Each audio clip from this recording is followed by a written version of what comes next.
Hello दोस्तों, global online classes पे आप सभी का स्वागत है। तो आज हम बात करेंगे झारखंड केंद्रीय विश्वविद्यालय सेंट्रल यूनिवर्सिटी ऑफ झारखंड।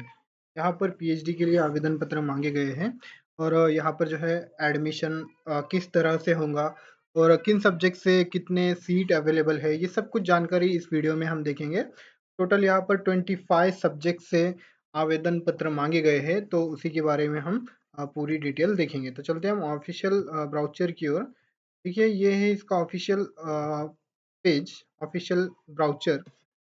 तो देखिए यहाँ पर central university of Jharkhand invited online application from motivated and eligible candidate for admission to its PhD programme 2024-25 का 2024-25 का ये सेशन चल रहा है।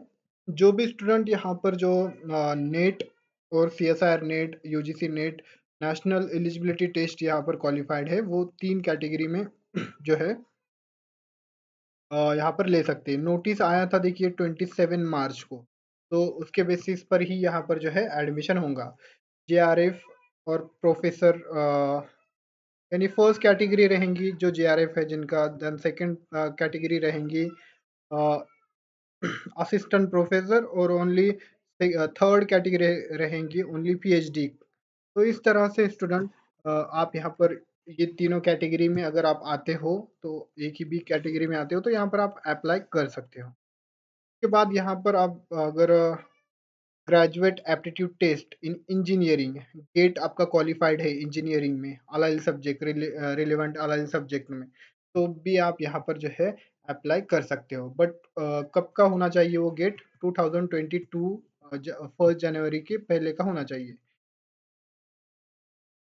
यानी उसके बाद का होना चाहिए, उसके पहले का नहीं होना चाहिए, उसके बाद का।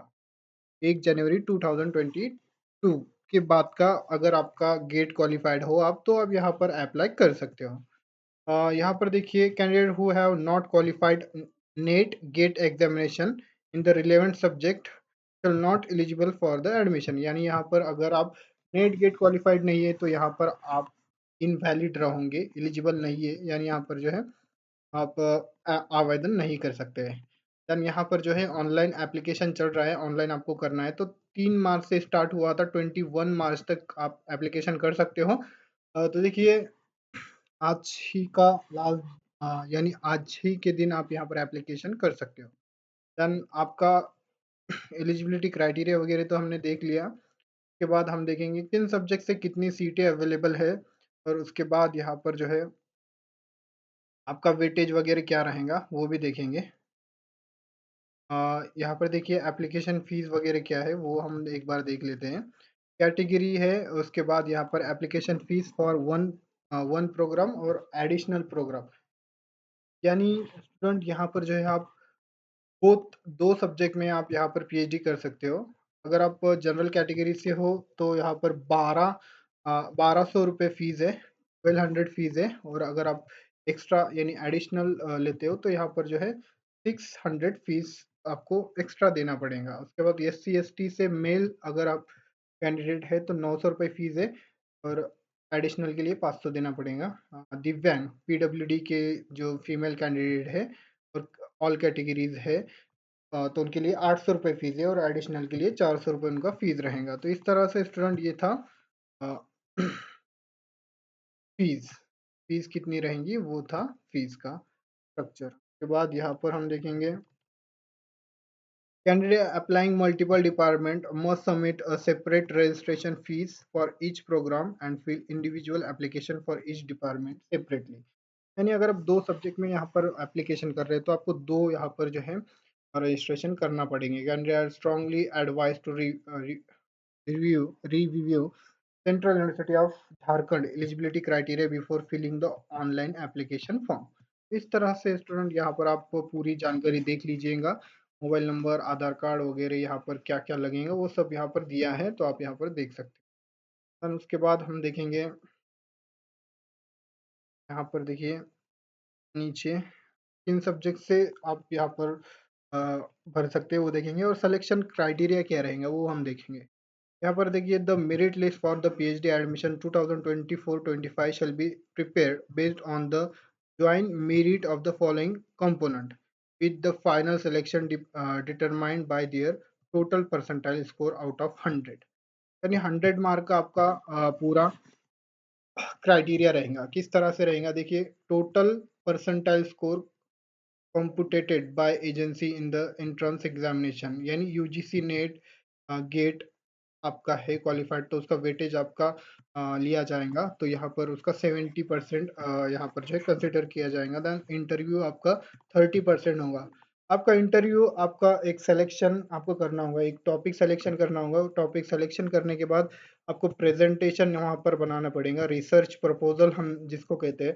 तो रिसर्च प्रपोजल आपको वहाँ पर ले जाना ज़रूरी है, वो आपके एक प्लस पॉइंट रहेगा सिलेक्शन के लिए। तो उसके लिए ग्लोबल ऑनलाइन पर हम सर्विस देते हैं रिसर्च प्रपोजल के लिए। इस नंबर पर आप कांटेक्ट कर सकते हो, आपको यहाँ पर हेल्प मिलेगा टॉपिक सिलेक्शन से लेकर प्रेजेंटेशन किस तरह से आप क्वालिफाइड कर सकते हो इंटरव्यू, वो सब यहाँ पर गाइड किया जाता है। तो ये नंबर नोट कर लीजिए और यहाँ पर आप कॉल या व्हाट्सएप कर सकते हो। उसके बाद देखिए, के बाद यहाँ पर क्वालिफाइंग क्राइटेरिया क्या रहेगा। आउट ऑफ 100 में से आपको 50% लाना होंगे। 50% यानी 50 मार्क अगर आपके आ गए तो यहाँ पर आप क्वालिफाइड हो जाओगे जनरल कैटेगरी के लिए। और 45 रहेगा SC ST OBC non creamy layer EWS PWD के जो कैंडिडेट है उनके लिए। And detail of PhD admission interview criteria क्या रहेगा। देखिए यहाँ पर GRE फॉलो के लिए डायरेक्टली यहाँ पर इंटरव्यू रहेगा और डॉक्यूमेंट्स वेरिफिकेशन वगैरह उनको करना पड़ेगा। और यहाँ पर कैटेगरी 2 एंड 3 के लिए यहाँ पर जो है based on the computed total percentile score, यानी यहाँ पर आपका स्कोर मैटर करेगा। आपका जितना ज़्यादा स्कोर है उतना आपको ज़्यादा यहाँ पर मार्क मिलेंगे और आपका डॉक्यूमेंट वगैरह वेरिफिकेशन होकर आपका यहाँ पर जो है सिलेक्शन होगा, मेरिट लिस्ट लगेगा और उसके बेस पर यहाँ पर जो है आपका सिलेक्शन होगा। तो इस तरह से आपका सिलेक्शन क्राइटेरिया था। देन एप्लीकेशन का प्रोसेस किस तरह से रहेगा, रजिस्ट्रेशन कैसे करना है पोर्टल पर, ये सब कुछ दिया गया है। उसके बाद हम देखेंगे किन सब्जेक्ट से कितनी सीटें अवेलेबल हैं। तो यहाँ पर किस तरह से दिया इम्पोर्टेंट यहाँ पर जो है इंस्ट्रक्शन दिए है वो भी आप देख लीजिएगा। मैं नहीं बताऊंगा, वो आप ही देख लीजिए। कहाँ से देखना है वो मैं आपको बताता हूँ। तो इस तरह से रिजर्वेशन वगैरह जो है डेडलाइन वगैरह दिया है वो आप देख सकते हो। एंड क्या क्या लगेंगे आपको डॉक्यूमेंट वो भी यहाँ पर दिया गया है। देन रिलैक्सेशन किस तरह से है, देखिए 5% ओबीसी के लिए आएगा और देन एससी के लिए 5% है, एसटी के लिए भी और पीडब्ल्यूबीडी के लिए भी यहाँ पर जो है 5% का रिलैक्सेशन रहेगा। देन यहाँ पर देखिए minimum eligibility for all PhD programmes. तो अगर आपका मास्टर डिग्री है तो 55% होना चाहिए आपको मास्टर डिग्री में, और अगर आप कैटेगरी में आते हो तो 5% का रिलैक्सेशन होता है आपको। देन उसके बाद यहाँ पर डिपार्टमेंट नेम दिया गया है और यहाँ पर अलाइल सब्जेक्ट और किस में आपका यहाँ पर होना चाहिए, यानी किस में क्वालिफिकेशन होना चाहिए वो यहाँ पर दिया गया है। Eligibility programme specific eligibility criteria तरह से यहाँ पर दिया गया है। इनटेक कैपेसिटी कितनी है, 8 है, और किस में आप करना चाहते हो वो यहाँ पर देख लीजिए आप। मैं आपको डायरेक्टली सीटें बता देता हूँ, सीटें आपको बताता हूँ डायरेक्टली मैं नीचे। तो यहाँ पर देखिए ये इनटेक कैपेसिटी है, मैट्रिक्स दिया गया है ये। यहाँ पर प्रोग्राम नेम दिया है और यहाँ पर टोटल सीटें है और यहाँ पर जो है कैटेगरी वाइज वैकेंसीज दी गई है।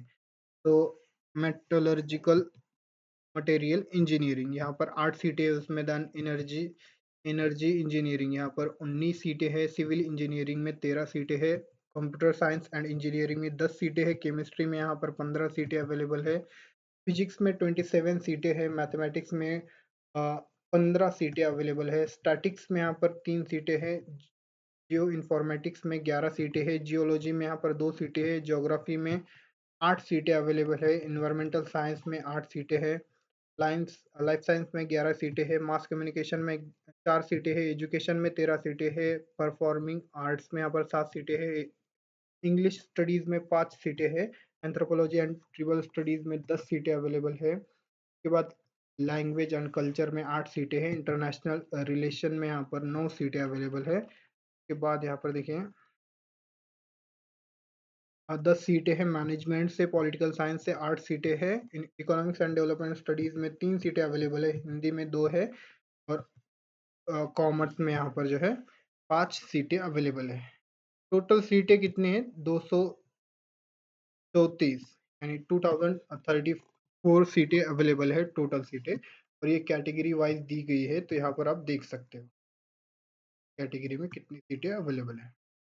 इस तरह से स्टूडेंट ये था पूरी जानकारी। उसके बाद यहाँ पर ये हेल्पलाइन दिया गया है, ये अगर आपको कोई भी दिक्कत है तो यहाँ पर आप कांटेक्ट कर सकते हो। अगर आपको कोई भी डाउट है तो मुझको आप कमेंट सेक्शन में कमेंट कीजिए, मैं रिप्लाई देने की पूरी कोशिश करूंगा। और ग्लोबल ऑनलाइन का लिंक मैंने डिस्क्रिप्शन बॉक्स में दिया हूँ, वहाँ से आप डाउनलोड करके वहाँ से भी आप जो है पीएचडी से रिलेटेड कोई भी क्वेरी पूछ सकते हो। ग्लोबल ऑनलाइन का ऐप डाउनलोड कीजिए और वहाँ पर चैट का ऑप्शन आता है, तो वहाँ पर आप चैट कर सकते हो।